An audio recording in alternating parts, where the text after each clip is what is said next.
Alright guys, now that we have this $300 mini PC all booted up and ready to go, let's talk about a couple benchmarks real quick. Now we decided to test this mini PC in a couple of titles, only CSGO and Bloons Tower Defense, which we'll talk more about here in a second, but this mini PC is not very capable for gaming. Once again, it is well under $300 at the time of recording this video, and we just really wanted to see what can this Athlon 300U actually do, so we decided to test it in some older titles along with Minecraft at the very end, just to get a decent idea on what it can do in lower end games while also being a pretty adequate office PC.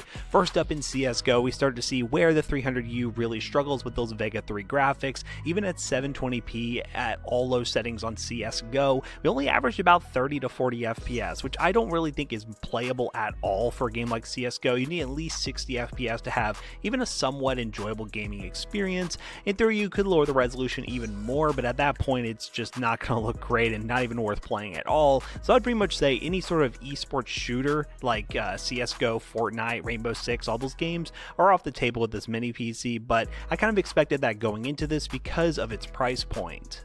Now, of course, you can play some lower end, almost mobile games like Bloons Tower Defense, which we have locked at 60 FPS here. This is a game that can run on pretty much anything. It is a mobile game, so you can play it on desktop with no problems whatsoever while you're also using this as an office PC. It's not entirely not capable of playing lower end games on the side while also being a good office PC, but it's just not going to be great for your CSGOs, Fortnite, and other games as I mentioned.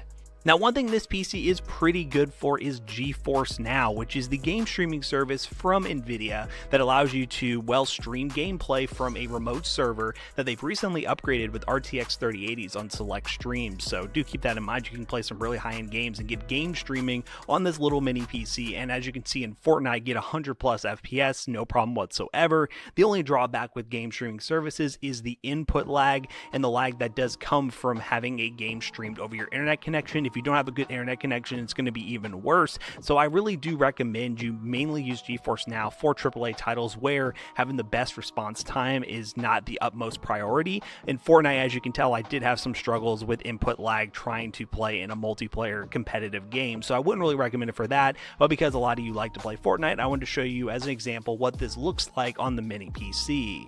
And last, we decided to circle back to a game that's actually on the PC, which is Minecraft, and on low settings, on pretty much the lowest of the low, at 720p, we managed to hit the 60 FPS mark. So Minecraft is technically playable on this little mini PC, but I really do think this is more targeted as a really budget, like work from home or office PC, because as a general use computer, it works